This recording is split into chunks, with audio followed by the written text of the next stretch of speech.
Hello, everybody. Welcome to my space. I'm so happy to have you here and to have such a special guest with us today. We're welcoming Kelly Stirling, who is an embodiment and empowerment coach. She's also an executive coach, and she's been an executive coach for many years. And she's also a life transitions coach. And that's precisely what we will be talking about today, life transitions specifically. We're having a juicy conversation Thank today. you. Thank you, Kelly, for joining us. Oh, thank you so much for inviting me and having me here. It's such an important conversation. I really want to emphasize the importance of the transitions in women's lives and how and you mentioned something very powerful in our previous conversation, which was how it seems like culture is focused on the 25-year-old stereotype of a woman, and then all of the rest of our lives just pass kind of under the radar, and we suffer them in silence and we suffer them alone. So, how important it is to bring them to the conversation, specifically the round aspects of menopause. So I would like to hear from you about your own description or definition of what menopause is and all the areas that it embraces. Sure. Yeah. I mean, I think where do we start? It's a very complex transition. And I think, many of us just hear the bad stuff, like the terrible physical symptoms. And so a lot of what you see, particularly on social media, is just focused on the health aspect of it. But like any transition, it's multifaceted. And actually, I use this model that I'm about to describe to you in any development, whether I'm doing executive coaching or, working with someone through a midlife transition or becoming a mother, because we're complex beings and we exist within culture and social structures. Okay. So I take a bio, psycho, sociocultural. So bio, like what's the sort of health impact of it? The psycho is, my emotional life, my behaviors, my thoughts, and my actions.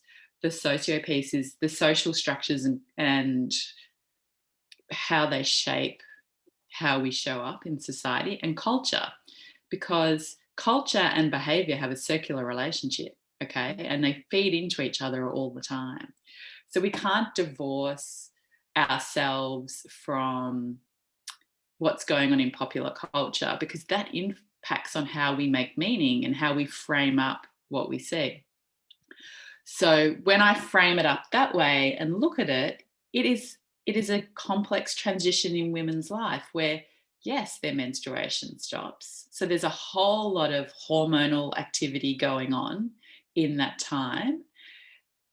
We now know, and this has really only come about in probably the last 10 years. So people just used to talk about menopause, but actually there's a journey to it. It doesn't just happen like that. And that's called perimenopause. Okay, so before menopause. And menopause itself is an event. So it's actually 12 months since your last period. So from a medical model perspective, a doctor will say, okay, it's been 12 months since your last period. You're technically menopausal. And then we have a post-menopausal period, which is still part of that transition. And there's a lot of research out there. Most, from a medical model perspective, will say that transition can take, just perimenopause to menopause can take anywhere from sort of 3 to 13 years. Okay. Wow. Mm-hmm. So there's that aspect of it. And then there is the fact that it is an identity change and a big shift. Okay. And with that comes a lot of emotion. Often a lot of old trauma comes up to be healed, because our psyche has this way of trying to self-resolve. And it's also often at a time, because it typically happens to a lot of women, that perimenopause period in their sort of 40s to early 50s, it is also coincides with a time where we go through our midlife transition. And so a lot of people have a view that menopause has nothing to do with aging, like they're just two discrete things. And I beg, like, yeah, of course, you could look at it that way if you just look at it from a health perspective. But if you look at it through these multiple lenses, of course it's a factor, okay? And so part of the challenge as well is it is a gateway to aging from a health perspective.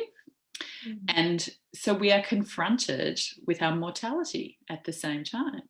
And when you live in a culture that, like we said, values, you know, the standard is the 25-year-old woman, well, how does that shape how you feel about aging? And a lot of it is very unconscious, okay? And there's a lot of implicit messaging. So yeah, it's this very multifaceted transition that women go through. Men also go through a midlife transition, but they don't have the physical transition that women have in their menopause journey. Wow. And that's the thing. It's in the life of women, when we go through a transition, it really translates and it starts in the body, right? It shows in the body. Our body is so connected to our psyche that everything just shows and has this multi-layer aspect. I love that you embrace and share this, that it has to be also about, or it is about culture as much as it is about emotions, as much as it is about our body. And another aspect that I feel is so important for women to hear is our sexuality. What happens with our sexuality after or during menopause and after menopause? Because the idea of culture is that a woman is no longer attractive when she's not fertile. A woman is no longer active. A woman's libido is no longer up. And mainly, a woman is no longer desirable because, after all, sexuality that it's phallocentric and based on reproduction as well doesn't find women after our fertility is over to be still alive. Not even desirable, to be still present. How common it is to hear men speaking about desire, how natural it is for them, older men, how natural it is for them to desire younger women. And then the desire, the libido, and the sexuality in general of women that are older than 40 starts fading away. So I would really love to hear what you feel about that. Yeah, I think that one of the hard things about this transition, I think, is because we're all unique, it is there's so many factors involved. So my experience of it and yours will be completely different. Okay. And it's sort of hard to put your finger on like what might happen and is what I'm feeling normal and what is normal, because, you know, it could be this, could be this, could be this. And it's not something that's spoken about.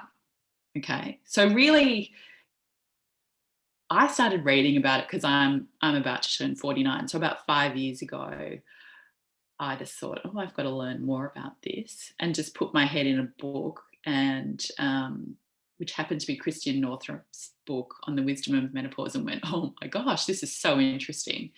And she's very multi-contextual in the way she looks at it as well. And it just was just so fascinating. And I have always worked in transitions and change. And so for me, it was sort of easy to go down a rabbit hole of reading and never come out. But I think for a lot of women, the sexuality part is really challenging because, you know, maybe post-baby, they've realised that their rhythms of their desire change. And if they haven't, if everything kind of came back to normal after, you know, having kids, maybe they haven't really explored that aspect of themselves. But then when you go through menopause, because of this hormone fluctuation, particularly in estrogen, it goes up and down. Of course, that is going to impact on your libido. It can't not. And then when you go through menopause, your estrogen stays quite low. Of course, that's going to impact on your libido. So because we don't talk about menopause, because we don't talk about sexuality, really, it becomes a very lonely and confusing time for a lot of women who are just trying to come to grips with, you know, big emotions, with perhaps old trauma, with physical symptoms, who may not be sleeping really well because of the hormonal changes. And then they're feeling devalued because, you know, like, and a lot of women talk about becoming invisible as they age. Okay. So I think there's a lot of grief that's involved in this transition. Grief for, on a couple of levels, grief for part of you that's dying, because it is a death and rebirth. Absolutely, right? It's a real caterpillar to butterfly experience. So there's the death and rebirth experience of, oh, you know, the younger version of me, not knowing that it's an incredible transition of stepping into your wildness and power. Okay. There's the part of you that maybe looks back and says, God, I had all these aspirations when I was a teenager and I haven't done any of it. So that might be a scenario.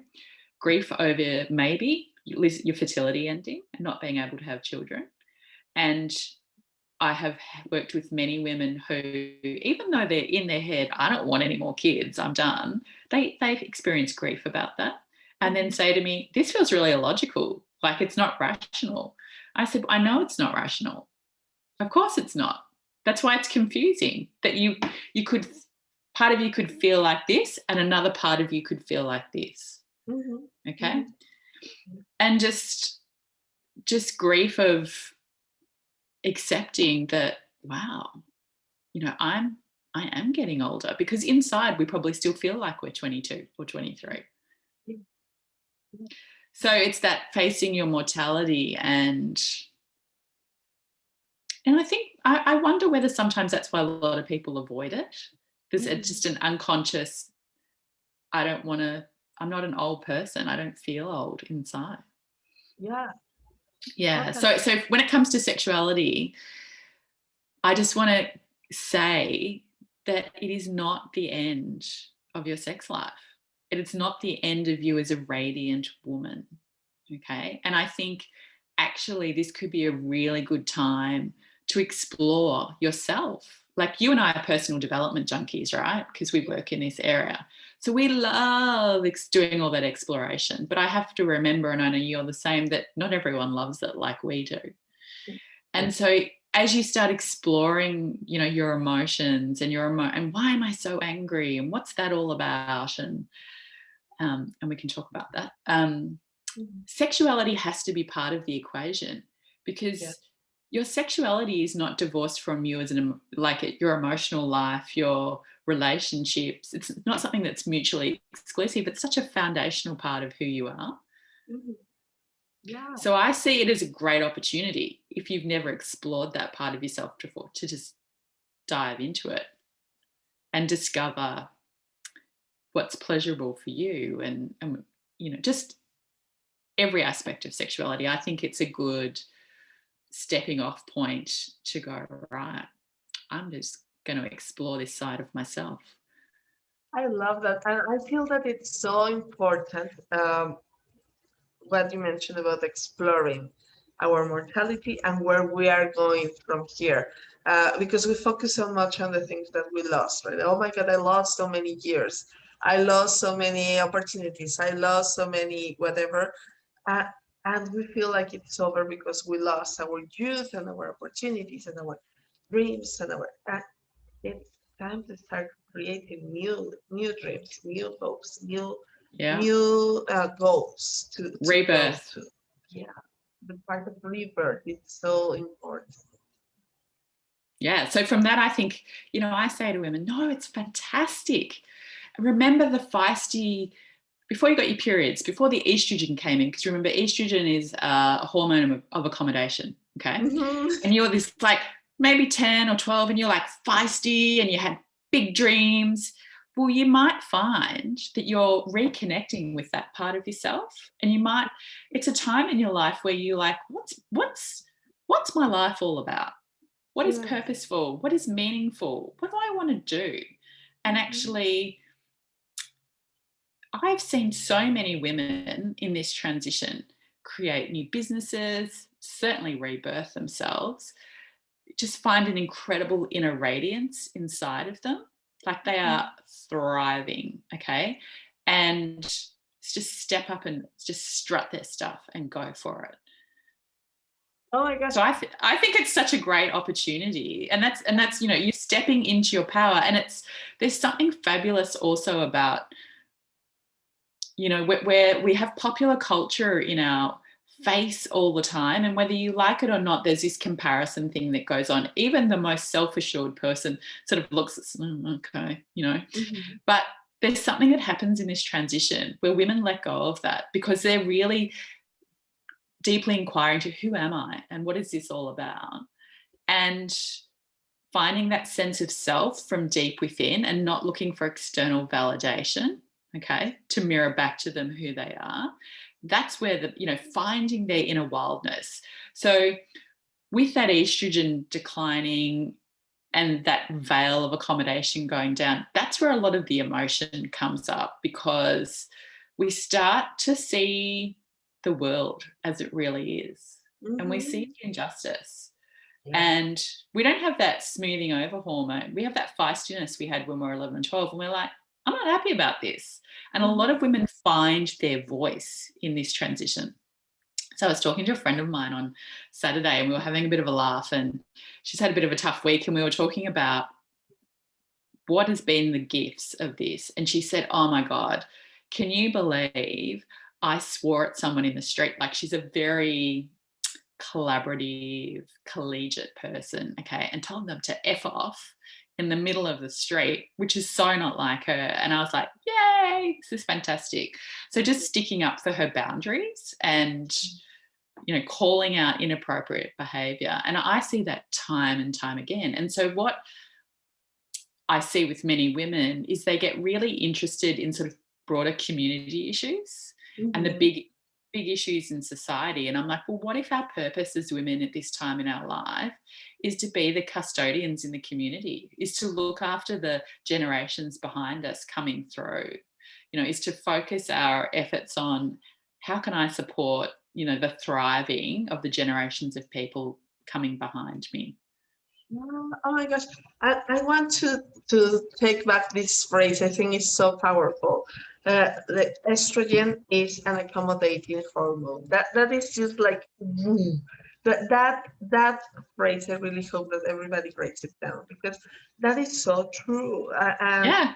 And this really changes the whole scenario. I was talking to a client recently about how whenever she goes through her period, like just before her period, she gets more fears, right? And I was saying, yes, of course, because you are going low on estrogen, and that puts you closer to that behavior of not taking crap, of not taking the anything that you could take because of this trying to fit into people's expectations. That is actually closer to men's behavior. And I was laughing because actually when men complain about women being more explosive during our period or before our period, it's like, dude, I'm just behaving like you would. Because Totally. I am not being veiled by the niceness of my expression. And like, let's look at it from that perspective. Like, to get through motherhood, you have to be able to let stuff go, right? So that estrogen is actually really helpful, because otherwise we'd all go bonkers, right? With little kids who's, you wouldn't be able to cope. So the estrogen has its purpose, I think, from a survival perspective as well. You just like, yeah, okay. So, you can't control children. That's part of our learning in that transition, is you can't control life. So I feel like, as you and I talk about hormones facilitating transitions, well, that has its purpose as well. But now, we don't need it anymore. And the other thing I want to say is just around the challenge of it, because it's often a time where in our life where we're dealing with either small children, teenagers, but potentially parents who are unwell. We also have, a lot of us are into our work, whether we're self-employed or we're employed by somewhere else. People get tired and stressed a lot.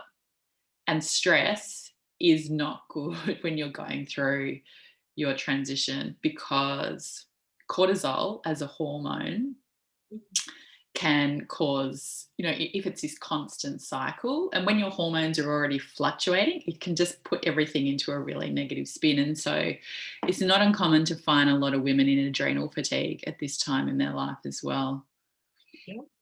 Yeah. And back to the sexuality, how I wanted to sort of circle back to that, because sex hormones, so estrogen, progesterone, luteinizing and follicle stimulating. Okay, when we're producing stress hormone, we're not producing sex hormones as much. Okay.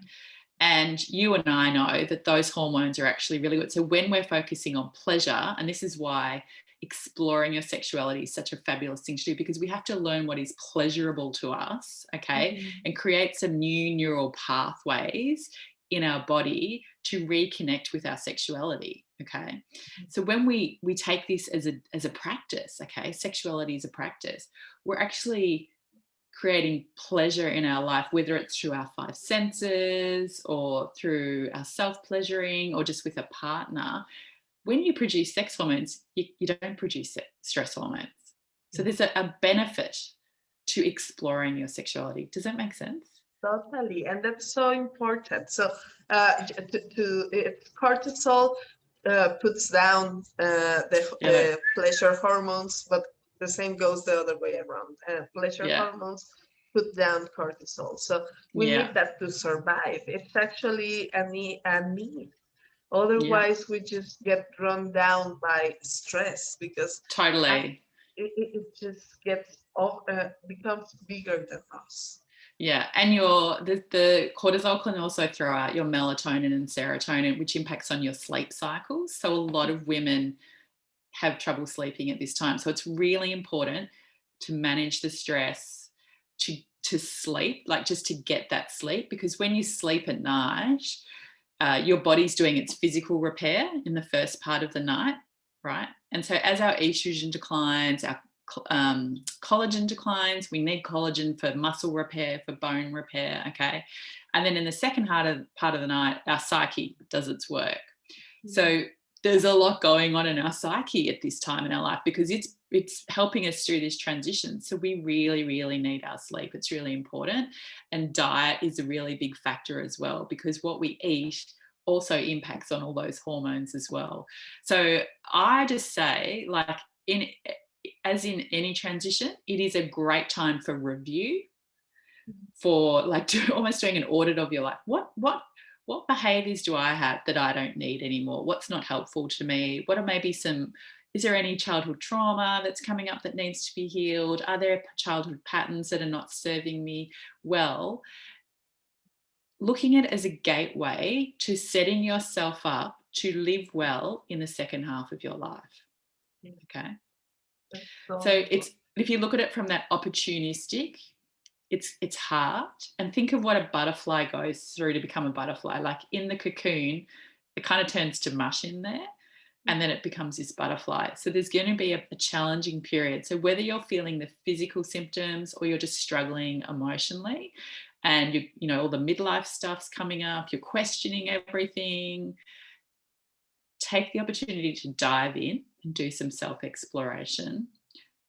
How do I want to live well in the second half of my life? It seems like this is an opportunity to prioritize us, and that prioritizing our pleasure, our sleep, and our diet and activities, it's not anymore a luxury, but a need, in order for us to have a happy second midlife. Yeah. And really, going back to that purpose and meaning, and I want to do stuff that has meaning. Like men go through this transition as well. It shows up differently, obviously, but they start to question everything. You see it in everyone. And I think for both, like, it's really important time to do this inner work and inner reflection, and it takes time. And there's no need to rush, and just going slowly. I think it's really important. Yeah, the famous crisis. Well, in Mexico we call it la crisis de los 40, the 40s crisis, because we just start taking out. It's totally normal. So I say that, like, in my executive coaching, because I've been coaching for years, like, there's so many men that run organizations. So I've coached 40-year-old men for a long time and work with them because I worked in executive development for years before that. It's healthy to question. Okay. It's healthy to want something different. A lot of men have been, like, focused on their career for so long. It's not uncommon for them to get to this age and like, I'm sick of this. I want to do stuff that's for me. And they get more focused on relationships. And then you've got women who are like, I want to strap my stuff. So it's actually can sometimes be in a heterosexual relationship, this crossover happens, but it's challenging while you're going through that middle passage. I always say it's sort of like being squeezed through a tube of toothpaste together, right? Mm-hmm. And if you can give each other space, and this will go for same-sex relationships, it doesn't matter what it is, in this time, you give each other space, and just also that, we all learn differently, and we all explore differently, and we all transition differently. And so what works for you might not necessarily work for your partner, and that's totally okay. Like, they might be seeking another way of getting themselves through this. But I think if you can keep talking and reflecting as you go through this time, and I think also for women, and I've seen this in same-sex relationships and in heterosexual relationships, where you can't understand what it is to go through this transition until you're in it, right? And you can easily, because there's often a strong need to go inward, and also, and many women need time out. They need time away, which is a bit hard at the moment with the pandemic, right? It's hard for anyone to get space away.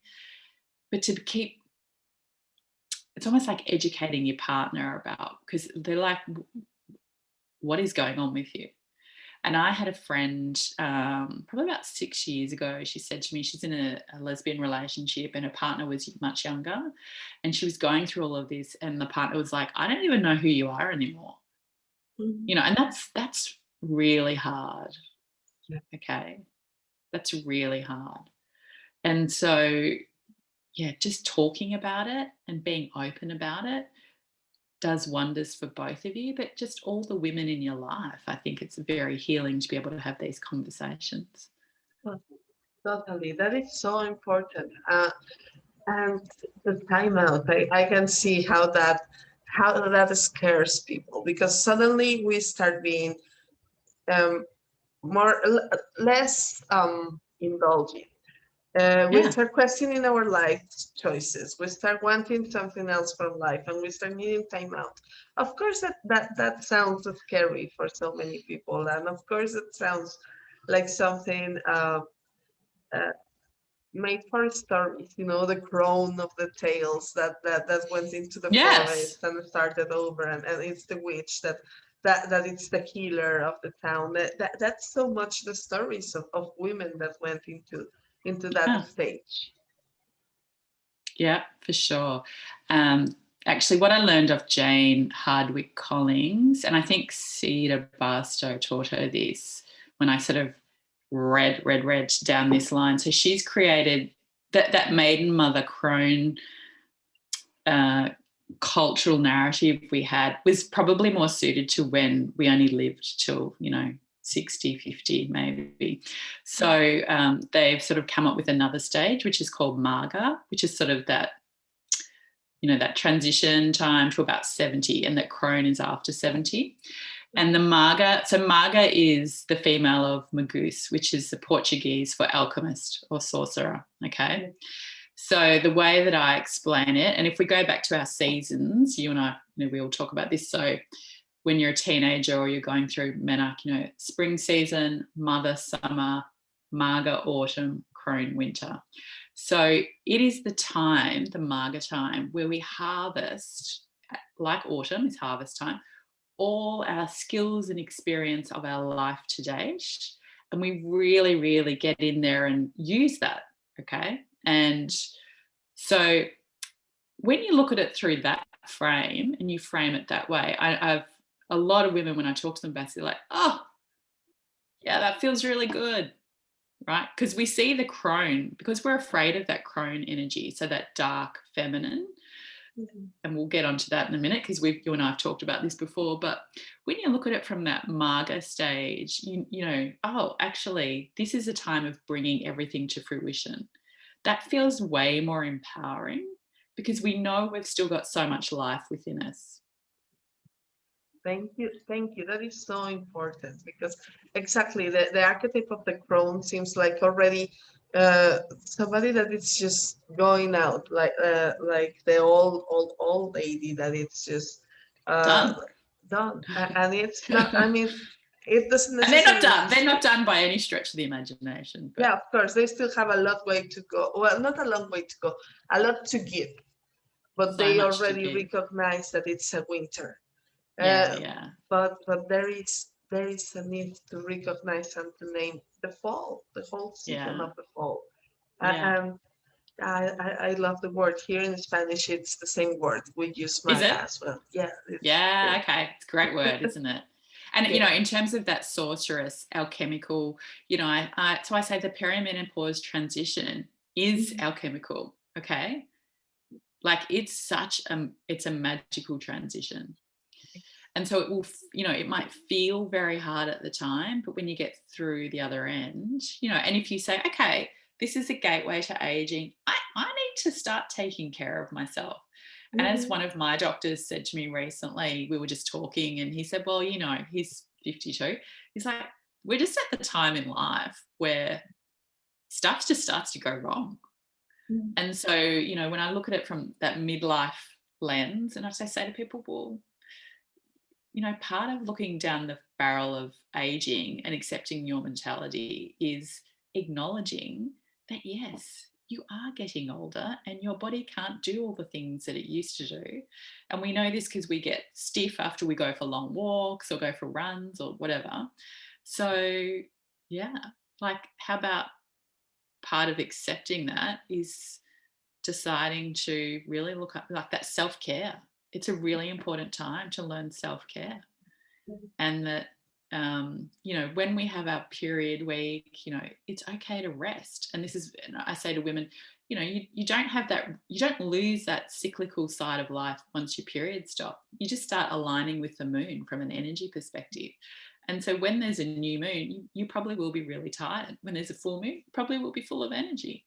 And honor that. You know, listen to your body. If your body needs a rest, rest it. Remember, stress is not good for hormones. Not good. That is so important. Thank you for mentioning that. I think I have never heard that about how our cyclical nature goes on even after our period is over. That's so important. And one thing I want to add, just this my own personal experience, and I know a couple of people who agree with me. Because I'm perimenopausal too, but because we'll talk about the cancer bit in a minute and just menopause that's caused by surgery or chemotherapy. But I just started aligning to the moon about 12 months ago, just in terms of, and just sort of, okay, where are we at? Planning my month by it. And what I've found is my body is appreciating it so much. And I found that just by listening to my body and what she needs, it's actually been really good for my libido as well. Okay. Like not pushing all the time. So you and I have always said rest is part of your erotic practice. And I certainly experience that to be true as I'm going through this transition. So That's so powerful. Rest is part of our erotic practice. It's one of the basic practices. It's not Yeah, about pushing, going faster, harder, and just keep going yeah, and keep being sexual. It's about listening. Thank you for bringing that up. yeah, And then the cancer part is so yeah, important. You yeah. are So you we've are got to talk about survivor. this. Yes, I You're a am. So survivor, I have had and cancer. yeah, and All so right. So powerful. Your journey has been one of taking this experience and taking it to the next level. You really thank you. mastered this experience. I would really love to hear about how that has been going on for you. Yeah, thanks. So before we talk about me, I think it's important to mention. So when women can have surgically or chemically induced menopause, and of course this can happen at any time, right? So if they have a full hysterectomy and they lose their ovaries, it can put them into it. If you go through radio or chemotherapy because of cancer, it will stop the ovaries producing hormones, and so you have this very sudden experience.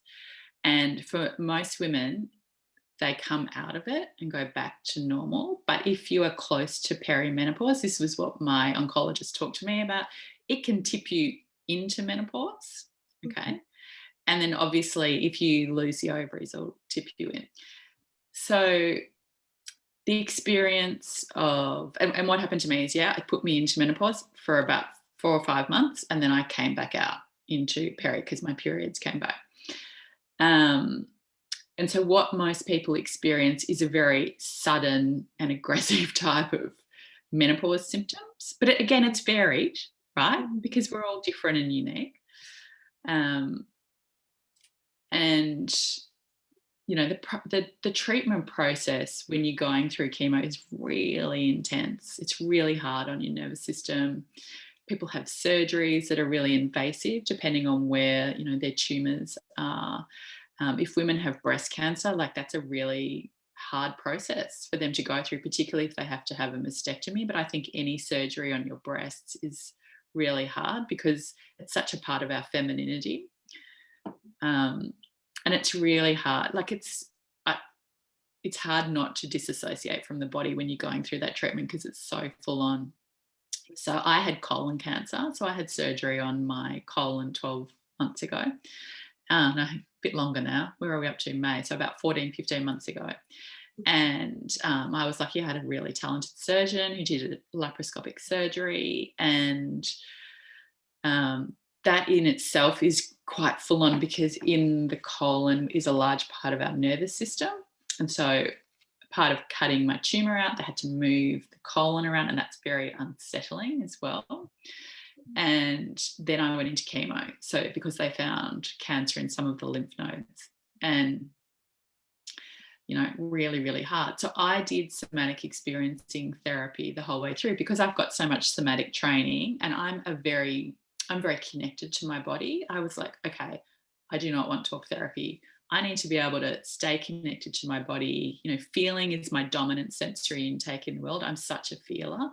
And I just knew I had to do this. So I worked with a fabulous lady called Nisha Gill, who actually only lives like a kilometre from me. But because it was in the middle of the pandemic, we had to do it all online because I was immune compromised and couldn't go anywhere.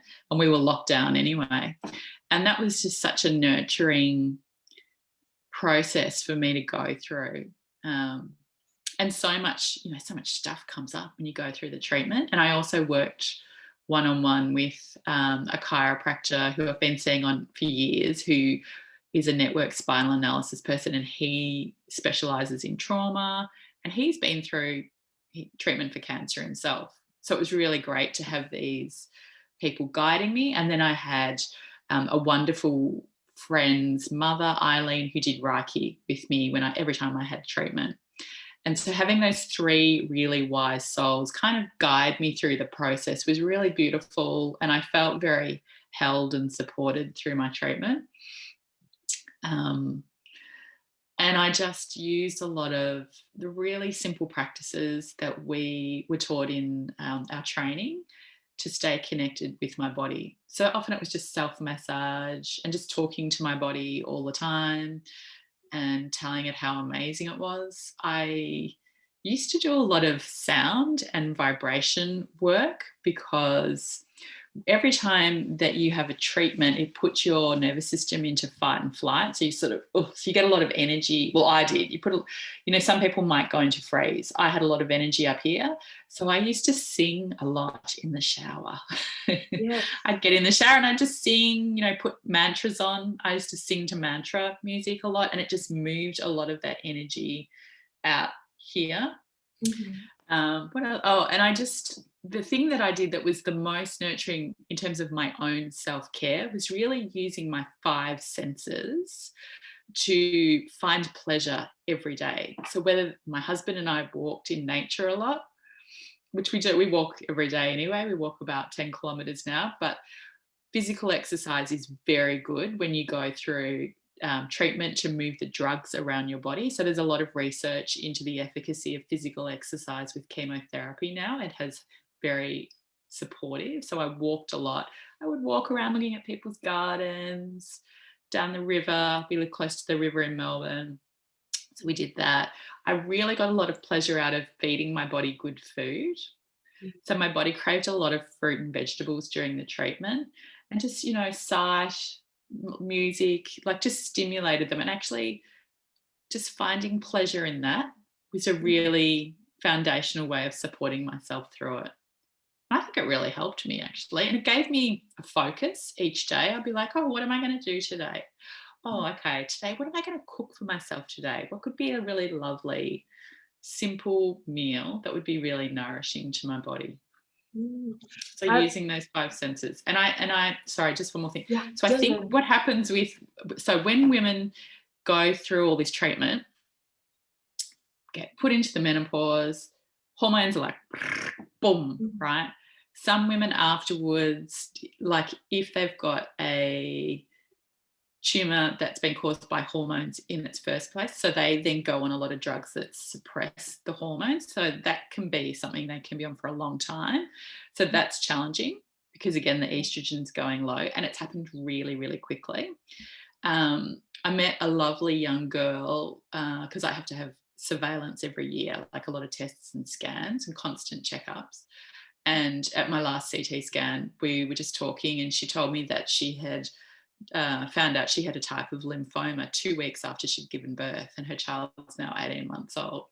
And we were talking, and what do you do? And I told her, and she's like, oh, is my libido ever going to come back? And I'm like, of course it will, but you've been through birth, okay, the hormone changes there, and then you've gone straight into chemo, and then, okay, has everything come back? It has. Your body's been traumatized by chemotherapy, but you've got to go really, really slowly, and so I gave her some stuff to do, and we sat and talked, and she said to me, she realized because she got put into menopause, she had this, I think she's about 30, she's like, I just went through this whole thing, and it's everything you and I have just talked about, where I thought, like, are we only good for having children?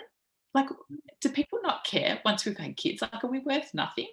And then I told her the whole story of the Marga, and she was like, oh my God, that's so empowering, and I'm going to feel really good about it. So I think, yeah, for women who are going through that, they have this sudden menopause experience, and what might be happening, because when you go through menopause, naturally you have the emotional outbursts, you have, the body and the psyche are kind of going through something together. But I think for it to happen really suddenly, well, the psyche might not be ready for that part of the transition. Does that make sense? Okay. So it can be quite a confusing time for them in particular.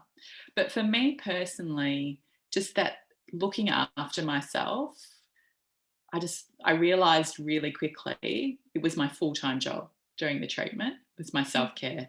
Yeah. And I've continued that.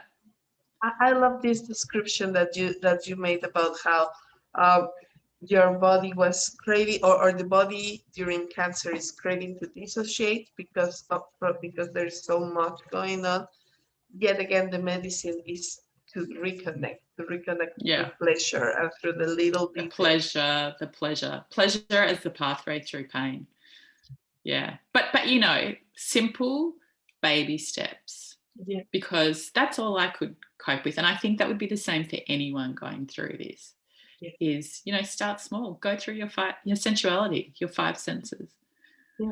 But yeah, so I think the message for people going through a chemically or surgically induced menopause is, it is extreme and it is severe, but you may come out of it. But if the drugs, the hormone suppressing drugs are there, yes, your libido will come back, but your body has been through so much.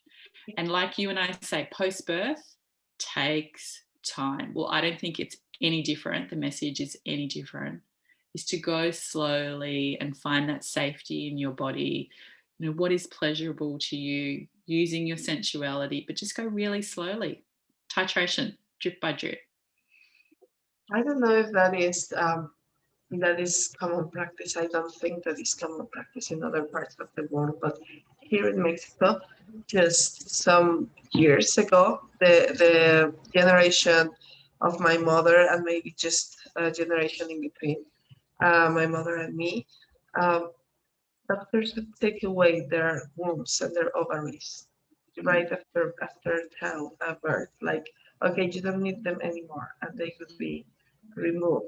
And hearing you, I am hearing about the deep grief and the deep process that for the body that could Mm, mean, because they were forced into this hormonal change without yes. being ready, without it being their time for that change. Absolutely.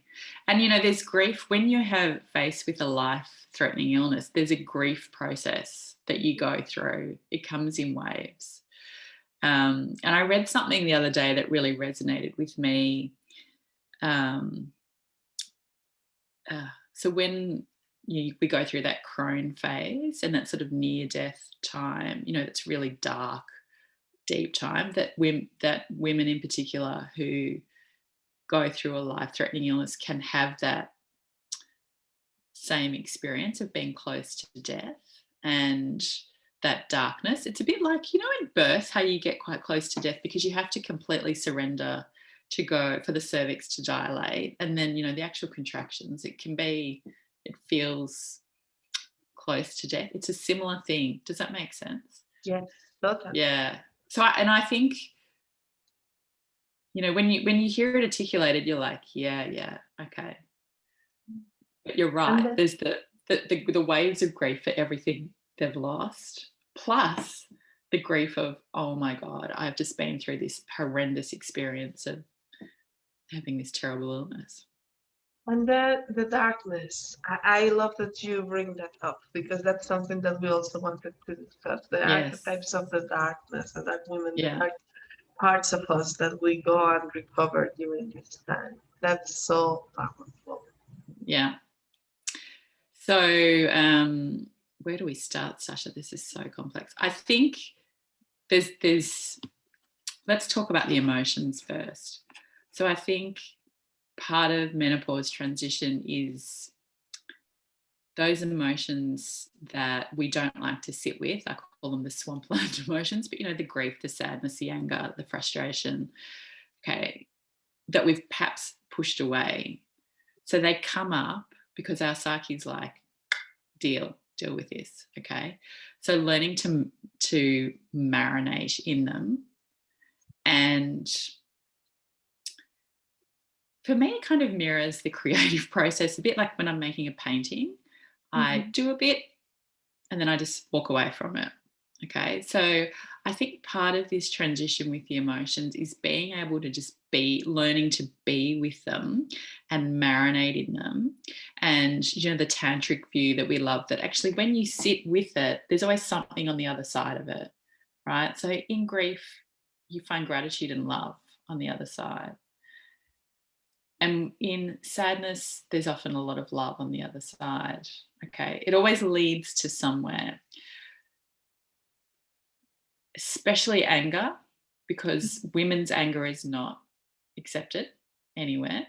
So part of this is about us learning to express our anger in a healthy way. And I think this is really good around personal boundaries. and also speaking up for our desires and what we want in our life. Okay. And I think, you know, when they say, oh, women get all bossy when they're in that marga phase, yes, because they let their anger come out and they realize, well, I need to say what's okay and what's not okay for me. All right. That's part of learning to get yourself and look after yourself through the transition. But it's also about, you know, in terms of setting yourself up for a healthy life, desire-based living. Okay. And dealing with, you know, this is culturally, whether you're religious or not, that Judeo-Christian messaging around not wanting stuff and desire is a terrible thing. Like, you're actually pushing against that. Okay. Mm-hmm. And it's very implicit. So it can be really confronting, even if you're not a person who has a strong religious practice, because it's so pervasive in the culture. It's just this messaging. So part of it is getting used to those dark emotions, and they're aspects of the dark feminine. Okay. Women do have anger, you know, and going through our transition, that heroine's journey, we do go to those dark places. The way women transition through rites of passage is completely different to men. Okay. Mm-hmm. They go to a different place. And so part of it is being in the darkness. That is the dark feminine, and embracing her and learning about her. Your anger is okay. Your sadness is okay. And it's so welcome. Your grief is okay. You know, to really grieve, we have to surrender, don't we? Yes, Yeah. So there's all of that. And then there's the cultural aspect where the Marga, the crone, it's the dark feminine. Okay. Feminine is dark. It's those yang qualities. And when you live in a society that worships on production, achievement, being on 24/7, summertime, 25-year-old women, do you know, like that whole summer model, of course, this is challenging because you're not seeing it reflected back to you at all anywhere, are you? Mm-hmm. Apart from this group of women who are all underground doing their transition together. Yeah, totally. It's not openly out there. It seems uh, like we don't have a role model of how to do that safely, and we need There role are no stories. There are no stories. There's stories coming out now. There's some good stories coming out now in the last 10 years. But if we even look at popular literature, you know, there are no stories of women aging. No, There are it's no the stories evil of, witch. it's the evil witch or the old granny. Okay. There's no stories of a healthy, sexually vibrant, radiant older woman. Yeah, that Of embraces her course, we would. anger. Exactly. Who can stick up for herself, who can soothe herself and parent herself. Yeah. She's portrayed to be either the evil stepmother or Cruella de Vil, Yeah. or, do you know, like the fairy tales, they're all the same. And so, of course, it makes sense that women would be like, oh my God, it's all over. It's all down here from now. Maybe except for Sarah Connor from Terminator. That's the only one Yeah, I can think of. I do like her. Yeah. Or what was Sigourney Weaver's character in Oh Aliens? my Like gosh, Ripley. yes. Yeah. Exactly. Those are pretty much the only characters I can think of that are older women that are powerful and protective their own. Yeah. But And so it's I new. feel like, you know, we live in this narrow frame of experience of how we should be. And so this transition is actually going, do you know what? No, all your emotions are welcome. Okay. All the parts of you are welcome. And actually, you can be, there's all these different parts of you. Okay. And they're all okay. And learning how to soothe yourself and parent yourself and look after you. So I see this transition as just being full of opportunity for women to thrive.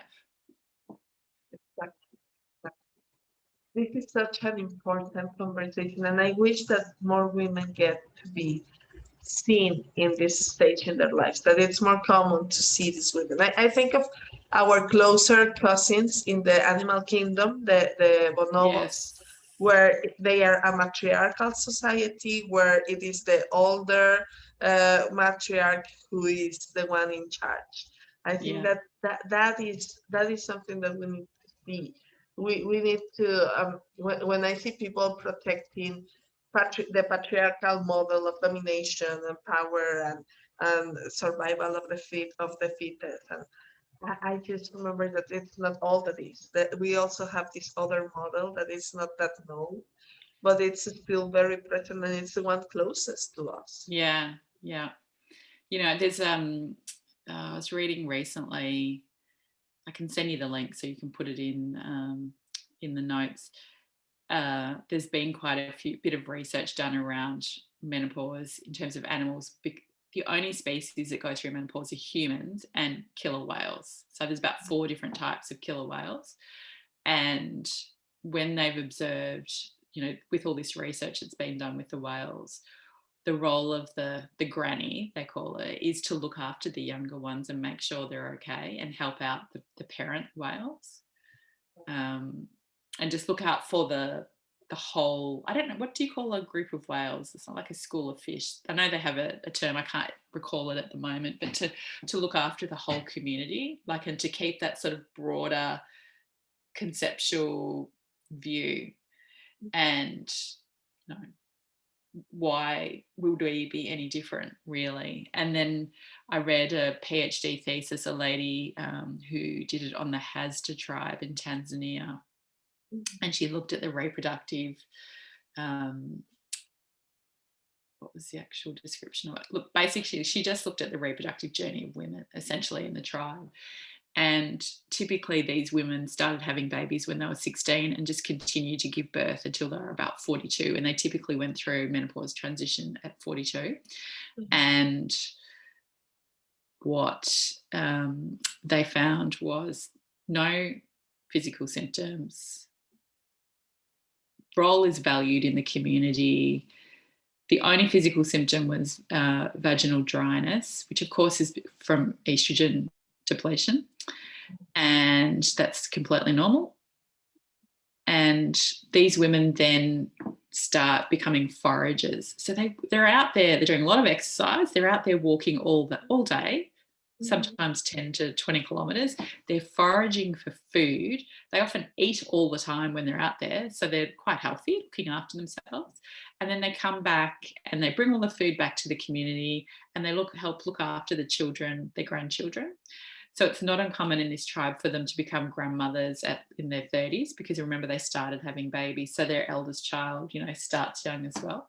And so I think it's a really interesting story. And you see in Asian cultures as well, where age is way more respected. They have a traditional term, second spring, they call menopause.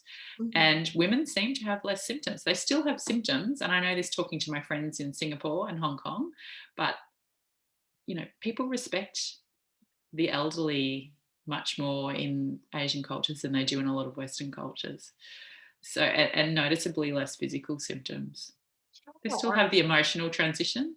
So that's why, you know, I think you've got to take the cultural lens and look at it. Like how you know, how our culture feels about aging, about older people, how's that impacting on me and what am I experiencing in my life?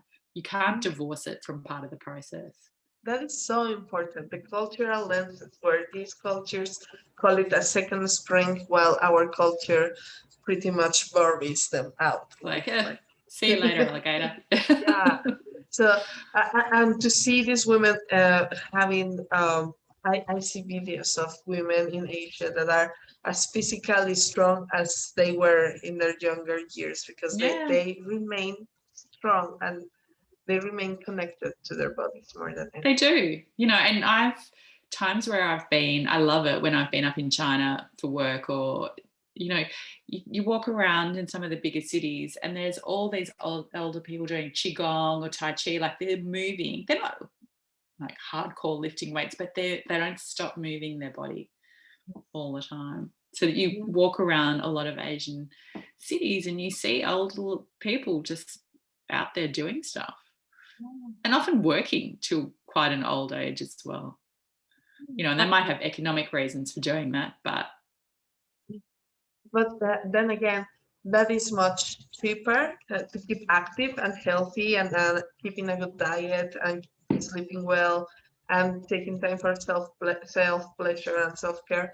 That's going to be cheaper than medical bills, right? If Yeah, of we just course. go with the flow of our culture that says, I know that my mother has that point of view, like her generation in Mexico has that point of view, like, oh my God, it's normal to just fade away. It's normal to not want to have any other man. It's normal. No, it's not, because that's just this culture. But in other Mm, cultures, and my body, it's telling me that it's not, that it's craving to stay alive. yeah, absolutely. Absolutely. Well, this has been such a beautiful conversation. We could just go on for hours, but We there's so could. much to digest already for people to just enjoy and take this video and this audio, because it's going to be on Spotify and Apple as well, to take it in little pieces and go back to them, because there's so much wisdom here. Thank you. Yeah. I mean, I think the main thing is to like just look at it through multiple lenses. Okay.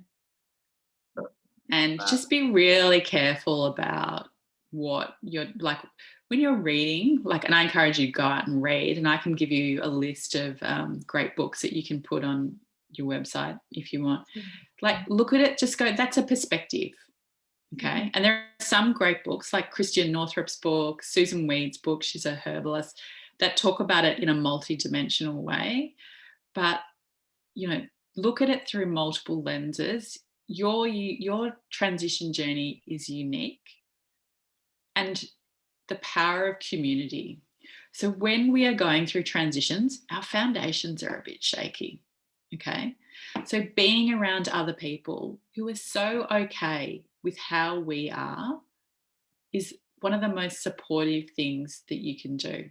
Okay. And women love, we connected. We love connecting with people. We love our social connection. So whether you are in community with a group of women who might be a women's circle, or whether it's through exercise, or I go to Pilates every week, and I have these friends I've made through Pilates, and then you might have if you're an artistic person, so you'll have different groups, and it's so important to maintain that community connection as a support structure, and it's as part of your transition, but also as part of your getting older. Relationships are really important. Yes, thank you. That's so important. We don't need to do this alone. You don't need to do it alone. We need to be Yeah. And connected. actually, there is one last thing I would like to say on the health front. I think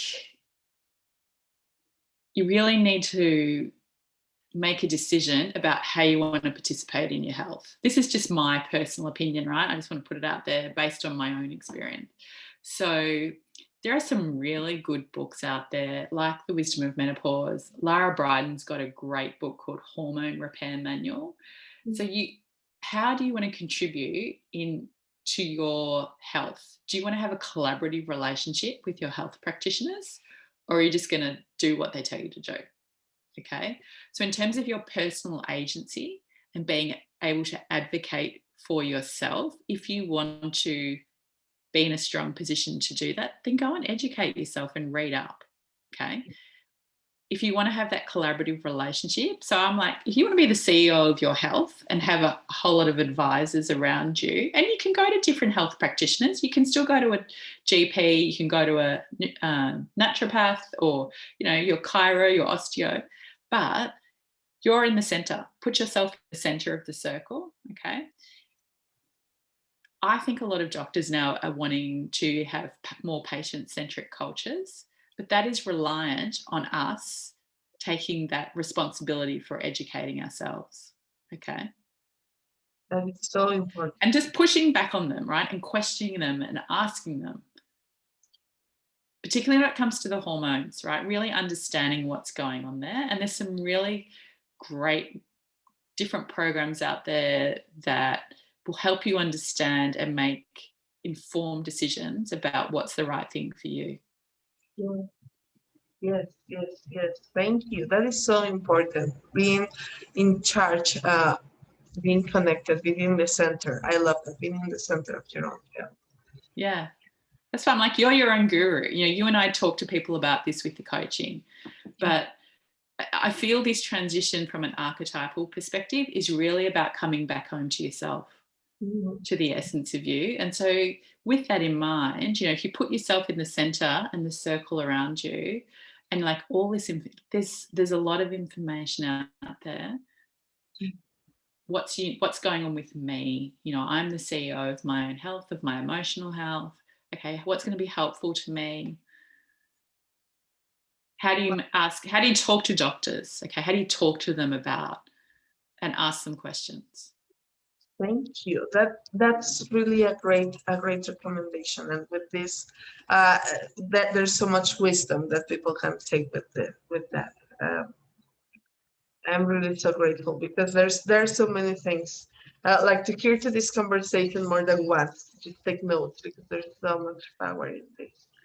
Thank you so much, Kelly, You're for so this welcome. Thank amazing you so conversation. much for having me. Like, it is such an important topic, and I just love talking to you all the time anyway. So it's easy.